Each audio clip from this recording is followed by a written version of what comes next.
I don't know if I'm overthinking this. That's probably the most honest way I can start. My wife and I have been married for 8 years, together for almost 12. We don't have one of those dramatic relationship stories where everything was either amazing or terrible. Most of our life together has been normal, stable, predictable. Maybe. For a long time, I thought that was a good thing. We both work full-time. We have a small house in the suburbs, a dog that sheds everywhere, and a routine that probably looks boring from the outside. Weekdays are work, dinner, TV, sleep. Weekends are errands, seeing family occasionally, trying to convince ourselves we're going to start exercising regularly. Nothing was obviously wrong. At least, nothing I could point to. If you asked me 6 months ago whether our marriage was good, I would have said yes without hesitation. Maybe not perfect, but good. Lately, though, I've found myself replaying little moments in my head. Not because they were dramatic, because they weren't. The first thing I noticed was that conversations felt shorter. Again, that sounds ridiculous when I write it out. People get busy. People get tired. But my wife used to tell me everything. Not every detail of every day, obviously, but there was a natural flow between us. We'd sit in the kitchen after dinner and talk about work, stupid things we'd seen online, plans for the weekend. Somewhere along the way, those conversations started shrinking. I'd ask how her day was. Fine. Anything interesting happen? Not really. Then silence. Not hostile silence. Not angry silence. Just absence. The kind that slowly settles into a room without anyone noticing. At first I blamed stress. Her job had gotten more demanding earlier this year. New management, longer meetings, tighter deadlines. I told myself that was all it was. Honestly, it made sense. I've had periods where work consumed my attention too. Still, there were moments that stuck with me. Little things. I'd come home and find her scrolling through her phone. I'd start telling a story about something that happened during my day, and her attention seemed divided. Not completely gone, just elsewhere. Sometimes she'd nod at the right places while looking at the screen. Sometimes she'd ask me to repeat something. Other times she'd put the phone down immediately and seem completely present, which somehow made me feel guilty for even noticing. That's what keeps bothering me. Every observation has an explanation. Every concern has a counter-argument. That's why I haven't talked to anyone about it. Because what would I even say? My wife seems distracted sometimes. It sounds pathetic. Marriage changes. People change. Life gets repetitive. I know all of that. And yet I kept finding myself paying attention to things I never used to notice. How often she smiled while looking at her phone. How quickly she turned the screen over when she got up to get a drink. How she'd sometimes seem emotionally exhausted after work but become strangely energized later in the evening. Not every night, not even most nights. Just enough for me to register it, and dismiss it. Then register it again. One Friday a few weeks ago, we went out to dinner. Nothing special, just our usual place. The evening was perfectly pleasant. We talked, we laughed. She reached across the table and squeezed my hand at one point. For most of the night, I felt ridiculous for ever worrying. I remember driving home thinking maybe I'd been trapped inside my own head.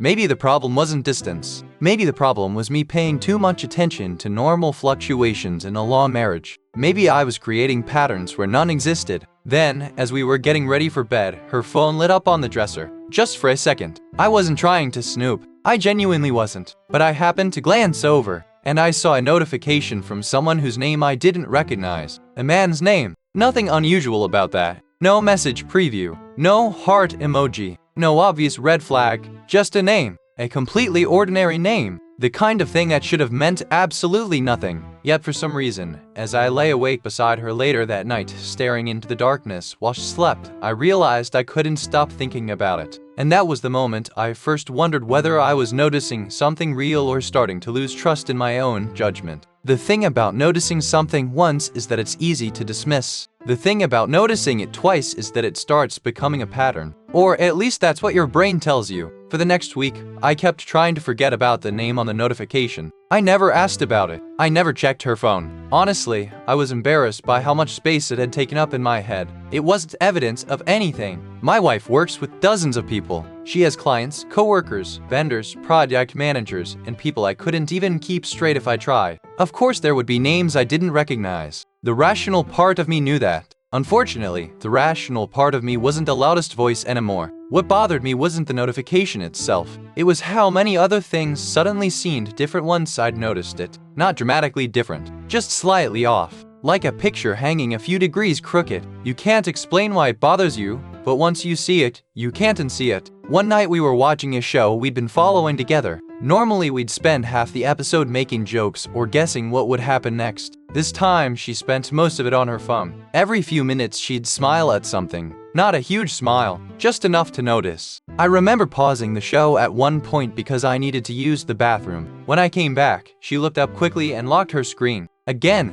there was nothing inherently suspicious about that. People lock their phones. People text friends. People scroll social media. I knew that. Still, I felt something twist uncomfortably inside me. Not jealousy exactly, more like exclusion. Like there was a part of her life I wasn't participating in anymore. The next morning I hated myself for thinking that way. Marriage doesn't mean sharing every thought. It doesn't mean having unrestricted access to someone's private conversations. Everyone deserves personal space. I genuinely believe that. But even while telling myself that, I kept noticing small things. She started staying up later than usual. Not every night, just often enough that it stood out. I'd wake up at 1 in the morning and find her side of the bed empty. Sometimes she'd be downstairs watching videos, sometimes reading. Once she said she couldn't sleep because she'd had too much coffee. All perfectly reasonable explanations. The problem was that every explanation existed separately. Taken together, this started creating a feeling I couldn't quite shake. Then there was the gym, or at least the idea of the gym. For years we'd both talked about exercising more. Neither of us had been particularly successful. Suddenly she became serious about it. New workout clothes, morning sessions before work, long walks after dinner. Objectively, these were positive changes, healthy changes, the kind of thing a supportive spouse should encourage. And I did encourage them, at least outwardly. Internally, though, I found myself wondering why now? Why after years of indifference? Why so suddenly? I hated that thought the moment it appeared. It felt unfair. People are allowed to improve themselves without being accused of something. I knew that. So, I pushed the thought away. A few days later, she came home from work talking about someone named Eric. Just casually. The way people mention coworkers all the time. Apparently, he'd helped solve a problem on a project. That was it. A single sentence. Completely normal. I probably wouldn't have remembered it if I hadn't already seen an unfamiliar man's name on her phone the week before. I didn't ask any questions. She didn't offer any additional information. The conversation moved on, yet somehow the name stayed with me. Not because of anything she said, because of how my brain reacted to hearing it. I started wondering whether it was the same person from the notification.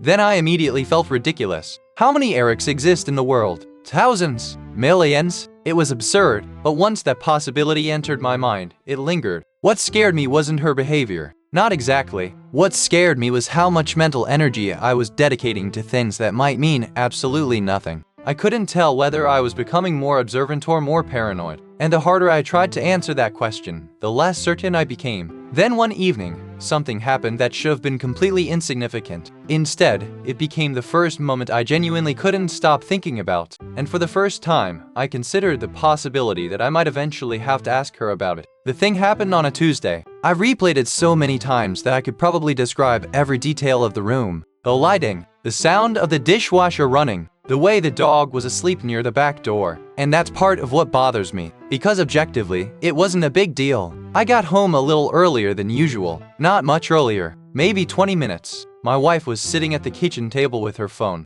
The moment she heard the front door open, she looked up. Then she put the phone face down. Quickly, not dramatically, not in some movie-style panic. Just quickly, like someone closing a browser window when another person walks into the room. The entire thing lasted maybe a second, maybe less. She smiled, asked how my day was, got up and kissed me on the cheek. Everything after that was completely normal, but my brain locked onto that tiny moment. I spent the rest of the evening arguing with myself. People put phones down when someone enters a room. That's called being polite. That's literally what you're supposed to do. But another part of me kept asking why it had felt so automatic, so practiced. I hated myself for thinking that. The more I analyzed it, the more irrational I felt. By midnight, I had convinced myself I was imagining problems. By morning, I was suspicious again. The cycle became exhausting. For the next couple weeks, I started paying attention in ways I never had before. Not intentionally at first. I wasn't spying. I wasn't checking devices. I wasn't reading messages. But once your attention shifts, you start noticing things automatically. She laughed at her phone more than she used to. Not constantly, just enough that I registered it. Sometimes I'd ask what was funny. She'd show me a meme, or a video, or some stupid comment online. Perfectly normal. then I'd feel relieved for a few minutes. Until the next thing happened. One Friday evening, we had dinner with friends, a couple we've known for years. Everything seemed fine. My wife was engaged, social, relaxed. Actually more relaxed than she'd seemed at home lately. At one point, while everyone else was talking, I caught myself just watching her, trying to determine whether she seemed happy,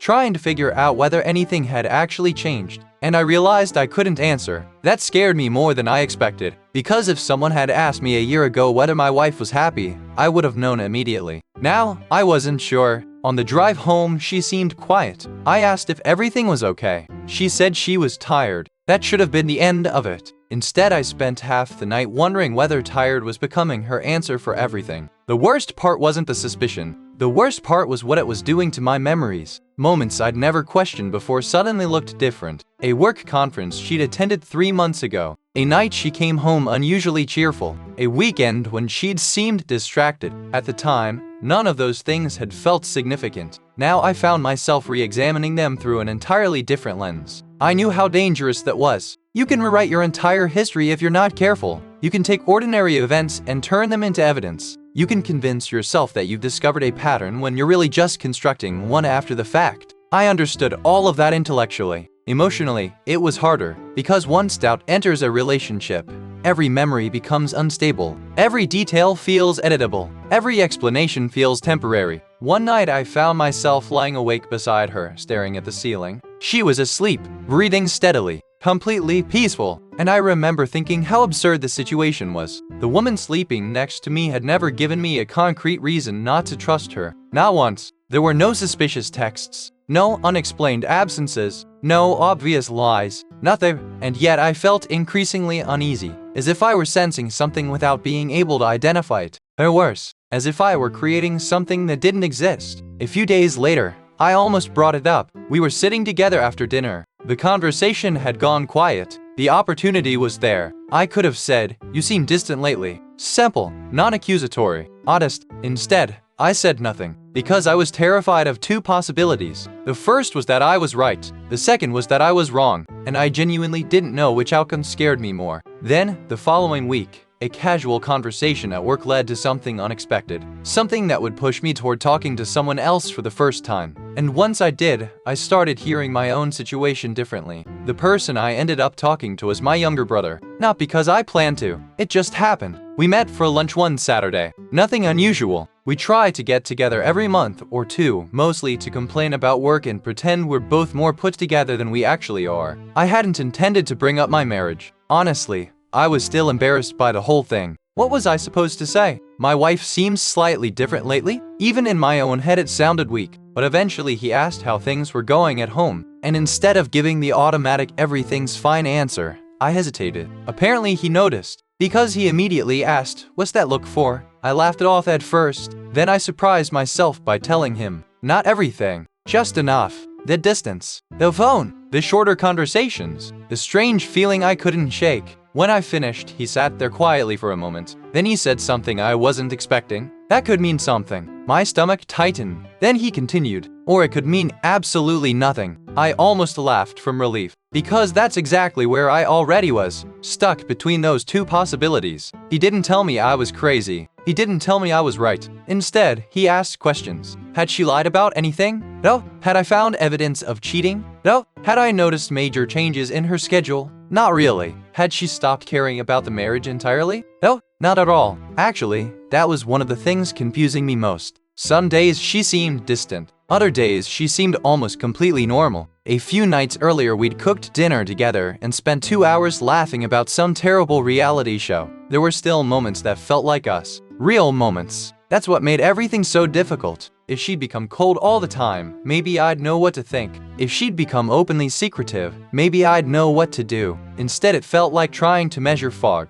My brother listened carefully. Then he said something that stuck with me. Be careful not to start collecting evidence for a conclusion you've already chosen. That annoyed me immediately, probably because part of me knew he had a point. He explained what he meant. When people get suspicious, they stop noticing normal things. Everything starts looking significant. Every coincidence becomes a clue. Every explanation starts sounding fake. Eventually, you stop investigating reality and start confirming your fears. I told him I understood, and I did. The problem was that understanding it didn't make the feeling disappear. When lunch ended, I actually felt worse. Not because he'd validated my suspicions. Because he hadn't. I'd secretly wanted certainty. Instead, he'd given me ambiguity, which was exactly what I already had. Over the next few weeks, I became hyper-aware of patterns, or what I thought were patterns. My wife mentioned Eric a few more times, always casually, always in work-related contexts. One day he helped organize a presentation. Another day he'd apparently made a mistake that caused extra work for everyone. The stories themselves were ordinary. What bothered me was how often his name seemed to appear. But then I'd ask myself whether it really appeared that often, or whether I was only noticing it because I'd already attached significance to it.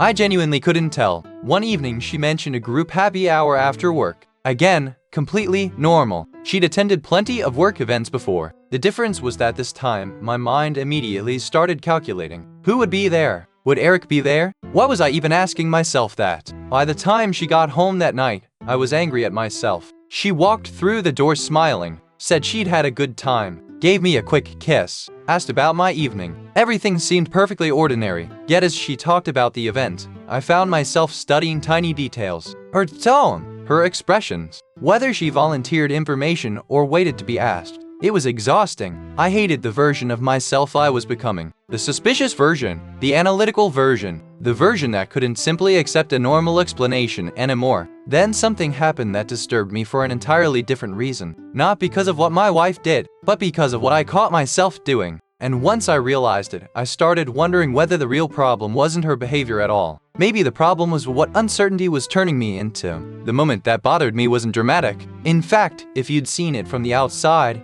you probably wouldn't have noticed anything unusual at all. I was sitting in the living room one evening while my wife was in the kitchen finishing up some work emails. At least that's what she said she was doing. I remember hearing the faint sound of a message notification from the other room. Then another. Then another. Nothing unusual. People get messages, especially after work, but instead of ignoring it, I found myself listening, waiting, trying to count how many notifications arrived. The second I realized what I was doing, I felt sick. Not because I discovered something, because I hadn't. I was sitting there treating message alerts like clues in a crime scene. That wasn't who I wanted to be. For the rest of the night, I couldn't stop thinking about it. My wife hadn't done anything wrong, yet somehow I was becoming someone who monitored sounds, expressions, routines, and timing. Someone who constantly searched for meaning. That realization scared me, more than any notification ever had. A few days later, I finally decided I needed to say something. Not about cheating, not about Eric, not about phones, just about the distance. Because regardless of what was causing it, the distance felt real. We were cleaning up after dinner.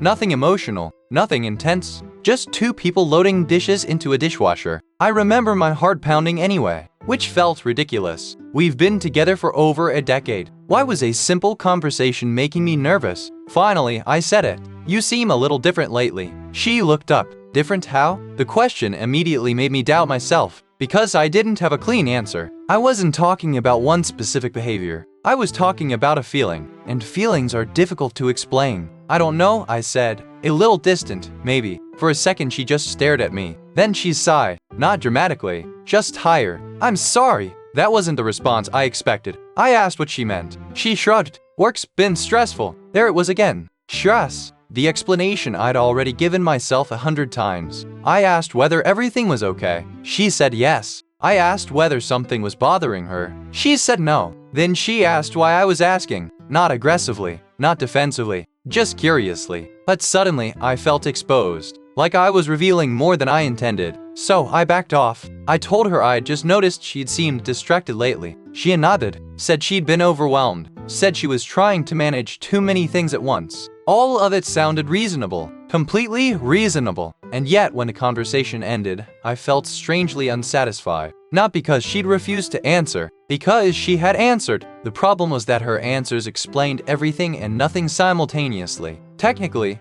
every concern I'd raised had been addressed. Emotionally, I still felt uneasy. Over the next week, things actually improved, at least temporarily. We spent more time together. We watched movies, went out for lunch one Saturday, had one of the longest conversations we had in months. For several days, I felt foolish. Truly foolish. I started wondering whether my concerns had been caused entirely by anxiety. Maybe she'd sensed the distance too. Maybe all relationships go through phases like this. Maybe I'd built an entire narrative around normal marital stress. The possibility was comforting, until it wasn't, because the improvement didn't last. Gradually, almost imperceptibly, the same patterns returned. The phone, the distraction, the emotional absence that seemed impossible to define. One evening she came home from work unusually upbeat, more energetic than she'd been in weeks. She was smiling, talking quickly, clearly in a good mood. Seeing her happy should have made me happy. Instead, a question appeared in my mind before I could stop it.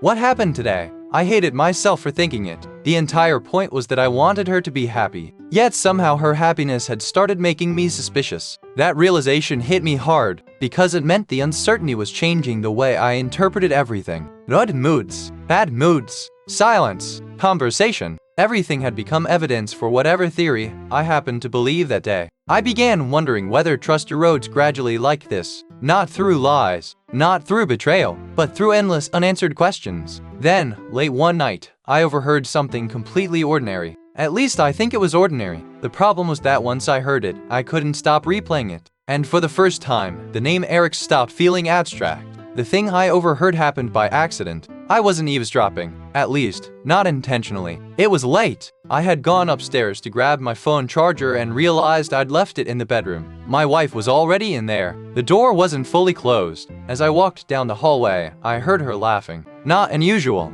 just a laugh. A genuine one, the kind that comes naturally. For a brief second, I felt relieved. It had been a while since I'd heard her sound that carefree. Then I heard her say a name, Eric. Just once, then more laughter. I stopped, not because of what she'd said, because my brain reacted before I could control it. Immediately, every alarm I'd been trying to suppress lit up at once. I hated that reaction. The conversation continued for another few seconds. Normal conversation, work-related from what I could tell. I heard words like meeting, presentation, and Monday. Nothing remotely inappropriate, nothing secretive, nothing suspicious. By the time I entered the room, she'd already ended the call. She smiled when she saw me, asked whether I was coming to bed soon. Everything seemed completely normal. The entire interaction should have reassured me. Instead, it had the opposite effect. Not because of anything she'd done, because hearing his name spoken out loud made him feel real. Before that, Eric had mostly existed as fragments, mentioned in conversation, references to work,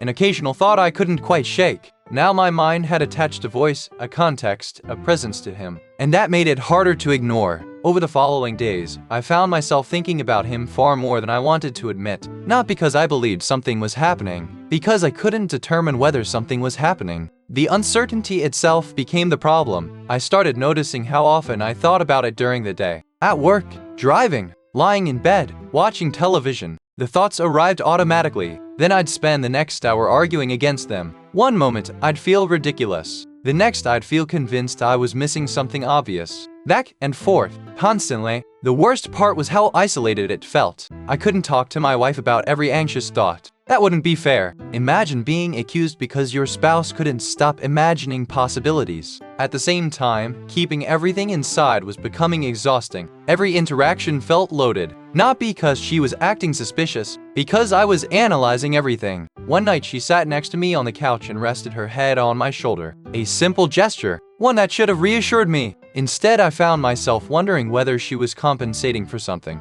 The moment that thought appeared, I almost laughed out loud. What kind of logic was that? If she was distant, it worried me. If she was affectionate, it worried me. There was literally no behavior she could exhibit that my anxious brain couldn't reinterpret. That realization hit me harder than anything else, because it meant I was losing confidence in my own judgment. Maybe not entirely, but enough to notice. I began second-guessing every conclusion, every observation, every emotional reaction. I would see something and immediately construct two competing explanations, one innocent, one suspicious. Then I'd spend hours unable to determine which was more likely. A few days later, my brother called. We talked about random things for a while. Then he asked how things were going at home. I hesitated. That was answer enough. He sighed. You're still thinking about it.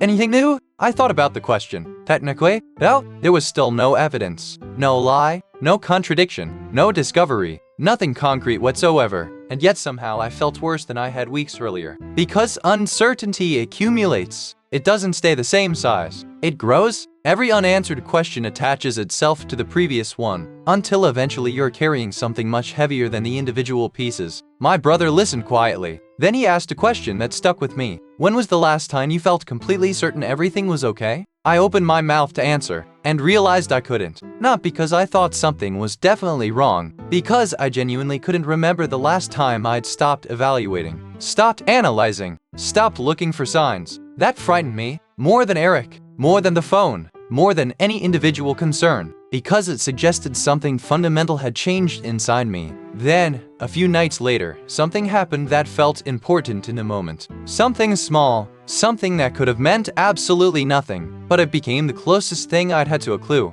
And even now, I still don't know what to make of it. Looking back, I'm aware that this could be one of those stories where a completely ordinary event becomes important only because of the meaning someone assigns to it. That's exactly why I still don't know what to think. The near clue happened on a Thursday evening. I remember because I'd worked late and stopped for takeout on the way home. My wife texted me earlier asking if I could pick something up for dinner. Nothing unusual. The exchange was completely normal. When I got home, she was in the shower. The dog was losing his mind because he could smell food. I set everything on the kitchen counter and started unpacking it. While I was doing that, I noticed her phone sitting on the table. Fess up, I'm what? For a few seconds, I just looked at it, then immediately looked away. I wasn't interested in going through her phone. At least that's what I told myself. The truth is probably more complicated. Part of me absolutely wanted answers. Another part was terrified of becoming the kind of husband who searched for them that way. So, I walked away, opened cabinets, grabbed plates, focused on literally anything else. Then the screen lit up. Just a notification. A preview appeared before the screen dimmed again, and before I could stop myself, I read it. Not the entire message, just enough. It said, "Thanks again. Couldn't have gotten through today without you." That was it. No hearts, no flirting, no obvious intimacy. Just one sentence. One perfectly innocent sentence. The sender's name wasn't fully visible before the screen darkened, but I caught enough letters to think it might have been Eric. Might have been. Not definitely. That's an important distinction. I've replayed that moment hundreds of times and still can't honestly say I know. The shower turned off a few seconds later. I walked into the living room before she came downstairs. By the time she returned, my heart was pounding. She didn't seem nervous, didn't grab the phone immediately, didn't act secretive. If anything, she seemed completely unaware anything had happened, which only made things more confusing. The rest of the evening felt surreal. We ate dinner, talked about work, watched television. Meanwhile, that sentence kept repeating in my head. Couldn't have gotten through today without you. I tried to analyze it logically. Coworkers say things like that. Friends say things like that. People express gratitude all the time. There was nothing inherently romantic about it. Nothing inappropriate. Nothing that justified the reaction I was having. Yet the emotional impact lingered. Not because of the message itself, because of what it represented. For the first time, I'd glimpsed a conversation I wasn't part of, a relationship I couldn't define, a context I didn't understand. The next morning I woke up convinced I was overreacting. By lunchtime I wasn't sure anymore. By evening I was back to obsessing. The cycle continued, round and round. One moment I'd view the message as meaningless. The next I'd wonder why someone would send that particular wording. Then I'd remind myself that I didn't even know who sent it. Then I'd remember that I'd immediately assumed it was Eric. Then I'd question why. Everything led to another question. Nothing led to an answer. A few days later, something else happened. Not evidence, not proof, just another tiny detail. My wife was telling me a story about work. Halfway through, she mentioned Eric. Then she stopped herself, briefly, maybe for half a second, corrected something she was saying, and continued. The pause was so small most people wouldn't have noticed it. I noticed. Of course I noticed. At this point I noticed everything. The problem was that I no longer trusted my ability to determine what mattered. Had she simply lost her train of thought?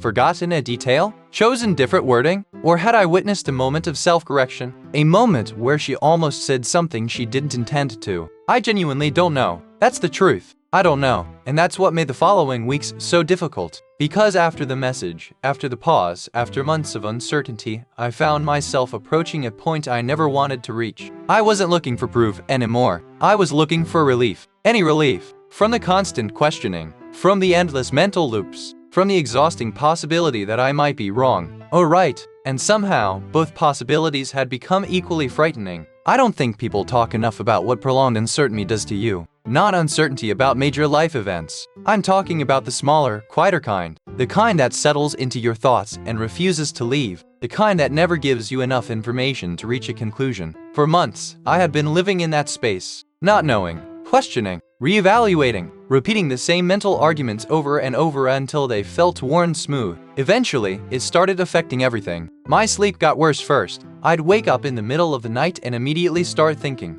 Not intentionally. The thoughts were just there, waiting. Sometimes I'd stare at the ceiling for an hour while my wife slept beside me. I'd replay conversations, expressions, messages, memos, tiny details that would have seemed insignificant to me 6 months earlier. The strange thing was that the details themselves weren't getting stronger. I was getting weaker. That's the best way I can describe it. My ability to tolerate ambiguity was shrinking. Every unanswered question felt heavier than it used to. Every uncertainty demanded resolution. And because there was no resolution available, my mind kept circling back. The worst days weren't the suspicious days. They were the hopeful ones. The days when everything seemed normal. Because those days made me feel guilty. We'd spend a good evening together. What? Cook dinner, watch a movie. Maybe she'd reach for my hand while we sat on the couch. Maybe we'd have one of those conversations that reminded me why I married her in the first place. And for a few hours, I'd feel calm. Then the doubt would return. Not because anything happened, just because it never fully left. I started feeling like I was betraying her even by having these thoughts. There was no evidence, no confession, no lie I could point to. Yet internally, I was conducting an investigation she didn't even know existed. That realization ate at me. One Saturday afternoon, I found myself sitting alone in my car in a grocery store parking lot. I had finished shopping. The bags were in the back seat. I should have been driving home. Instead, I sat there staring through the windshield, completely drained. And for the first time, I admitted something to myself. I wasn't just afraid she might be emotionally involved with someone else. I was afraid that if she wasn't, I was damaging the marriage anyway. That possibility terrified me, because if she was innocent, then every suspicious thought represented a small erosion of trust. An erosion she hadn't earned. One evening my wife asked whether I was okay. The question caught me off guard. I think because I had become so focused on analyzing her behavior that I hadn't considered she might be noticing changes in mine. I asked why. She shrugged. "You've seemed distracted lately." The irony nearly knocked the air out of me. Distracted. That was exactly how I'd been describing her for months. Now she was saying it about me. For a moment, I almost told her everything. Not accusations, not suspicions, just the truth.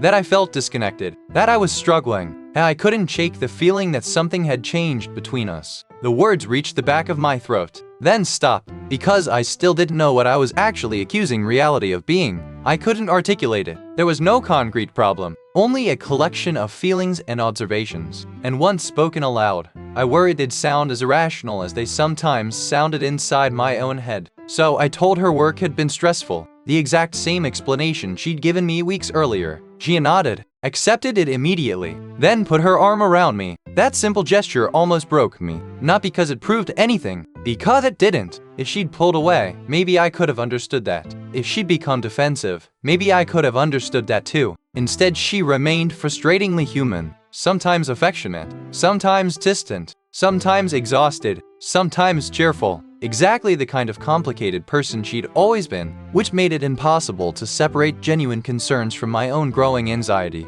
A few nights later, I found myself sitting alone in the living room after she'd gone to bed. The house was completely silent, and for the first time in months, I cried. Not out of anger, not even out of sadness, out of exhaustion, because I couldn't keep carrying two incompatible realities at the same time. In one version, I was ignoring signs that should be obvious. In the other, I was slowly destroying my own peace chasing shadows. And I had no idea which version was true. The following week, I decided I couldn't continue living in that space indefinitely. I needed one more conversation, not because I expected answers, because I had run out of ways to avoid asking the questions. What happened after that conversation still sits with me, mostly because it didn't give me the certainty I'd been seeking. It gave me something much harder to live with. I spent 3 days rehearsing the conversation, not literally, but every version of it played through my head. While driving, while working, while trying to fall asleep, I kept searching for the right wording, the right tone, the right balance between honesty and accusation. Because that was the problem. I didn't want to accuse my wife of something I couldn't even define. At the same time, I couldn't keep pretending everything felt normal. Eventually, I realized there was never going to be a perfect way to do it. So one Sunday evening after dinner, I asked if we could talk. The second the words left my mouth, I saw a flicker of concern cross her face. Not panic, not guilt, just concern. We sat in the living room. The television was off. The dog was asleep on the floor. The house felt strangely quiet. For a moment, neither of us said anything. Then she asked what was wrong, and suddenly every prepared speech vanished. What came out instead was the truth, or at least the closest version of the truth I could manage. I told her I felt disconnected from her. I told her something seemed different. I told her I'd been struggling with that feeling for months. Carefully, I avoided accusations. I never mentioned cheating. I never mentioned messages. I never mentioned Eric. I focused on us. The distance. The uncertainty. The sense that I couldn't reach her the way I used to. She listened without interrupting, which somehow made it harder. When I finally stopped talking, she sat quietly for a few seconds. Then she asked a question. When did you start feeling this way? I wasn't expecting that. I tried to answer honestly. A few months, maybe. Longer than I'd admitted even to myself. She nodded slowly, then looked down at her hands. The silence stretched. I remember feeling my heartbeat in my chest. Waiting, watching, trying not to assign meaning to every facial expression. Finally, she spoke, and what she said wasn't what I'd expected. She didn't become defensive. She didn't get angry. She didn't deny anything because I hadn't actually accused her of anything. Instead, she said something that sounded painfully sincere. I've felt disconnected too. For a moment, I didn't know how to respond, because that answer shifted everything. If she'd rejected my concerns entirely, maybe I'd know what to think. Instead, she'd confirmed part of them, just not in the way I'd imagined. She told me work had been overwhelming, that she'd been stressed for months, that she'd felt exhausted all the time, that she'd noticed the distance between us as well. Listening to her, I kept waiting for something more, some hidden explanation, some revelation, some missing piece. None came. The conversation remained frustratingly ordinary. Two married people discussing emotional distance. Nothing more. And yet I couldn't shake the feeling that we were circling around something neither of us was naming. At one point I asked whether there was anything she wasn't telling me. The question came out softer than I'd intended. She looked genuinely confused. What do you mean? I immediately regretted asking, because I didn't know how to answer. What did I mean? Was I asking whether she was unhappy? Whether she was hiding something? Whether another person existed in the space between us? I couldn't clarify without crossing a line I wasn't ready to cross. So I stumbled through an explanation about communication and emotional honesty. She listened, then said something that has replayed in my head ever since. I don't know how to prove a negative. At the time, I barely reacted. Later, it became impossible to forget. Because she was right. If someone isn't hiding something, how do they prove it? What evidence could they possibly provide? The conversation lasted nearly 2 hours. By the end, both of us were emotionally drained. There were tears, mostly mine, some hers. There were apologies, promises to communicate better, promises to spend more time together, promises that sounded genuine. And maybe they were. That's the problem. I still don't know. When we finally went to bed that night, she wrapped her arms around me, held me closer than she had in weeks, maybe months. I should have felt reassured. Instead, I felt something far more complicated. Because for the first time, I realized certainty might never arrive.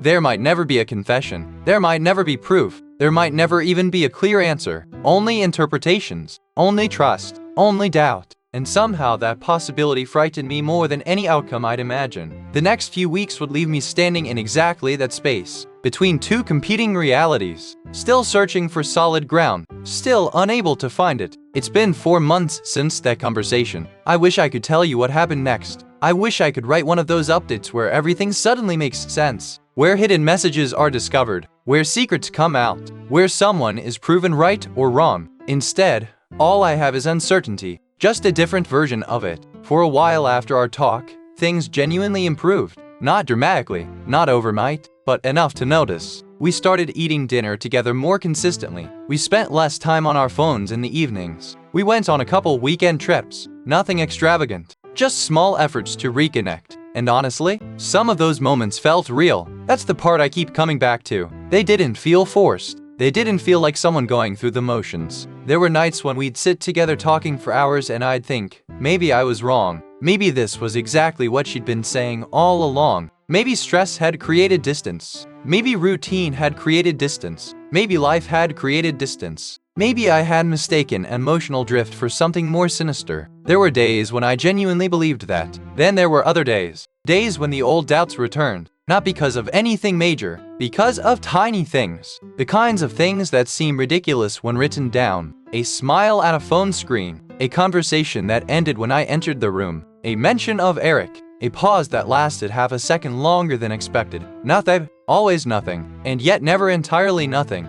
I stopped talking to my brother about it eventually, not because the situation was resolved, because we kept having the same conversation. Every discussion led back to the same place. No evidence, no certainty, no conclusion. At some point he told me something that annoyed me at first, then slowly started making sense. You keep trying to solve a problem that may not have a solution. I knew what he meant. I just didn't like it. Because uncertainty feels temporary. Your brain assumes answers are waiting somewhere. That if you observe carefully enough, think hard enough, analyze enough details, eventually everything will click into place. But life doesn't always work that way. Sometimes there is no final piece. Sometimes all you have are probabilities, feelings, impressions, and the uncomfortable reality that other people's inner lives remain partially invisible, even when you've loved them for years, especially then. A few weeks ago, something happened that perfectly captures where I am now. My wife was sitting beside me on the couch, scrolling through her phone. She laughed at something, a genuine laugh. Without thinking, I asked what was funny. She immediately turned the screen toward me. It was a stupid meme, completely harmless, exactly the sort of thing she'd shown me hundreds of times before. I laughed too. The moment passed, but later that night I found myself wondering something. If she had something to hide, would she have shown me the screen so quickly? The thought reassured me for maybe 10 minutes. Then another thought appeared. What if the important conversations happen at other times? And just like that, the cycle started again. I hate admitting that, because it sounds irrational. Maybe it is irrational. That's one of the possibilities I've never been able to eliminate. The truth is that I still don't know whether my instincts were warning me about something real, or whether anxiety gradually attached itself to ordinary marital distance and refused to let go. Maybe there was never another man. Maybe Eric was exactly what he appeared to be, a coworker, nothing more. Maybe the emotional gap I felt was simply two people struggling through a difficult period. Or maybe I sensed something I couldn't fully see. Something emotional rather than physical. Something subtle enough that it never left evidence behind. I honestly don't know. And that's why I'm writing this. Not because I have answers, because I don't. When I look at my wife now, I still see the woman I married. The woman who knows my habits, my flaws, my history. The woman who still reaches for my hand when we're crossing a parking lot. The woman who sometimes seems completely present and sometimes feels 1,000 miles away. Maybe that's normal. Maybe it isn't. What I know is this. I never found proof. I never found certainty. I never discovered a secret relationship. I never disproved one either. All I found was how fragile trust can become once doubt enters the room. Not because doubt immediately destroys love, because it changes the way you see everything. And once that happens, even ordinary moments begin carrying questions they were never meant to answer. So that's where things stand. We are still married. We are still trying. Some days I feel hopeful. Some days I feel foolish. Some days I feel both at the same time, and if you're expecting me to tell you which feeling is correct, I wish I knew. This is the end of the story. Don't forget to share with your friends, comment, like, and subscribe.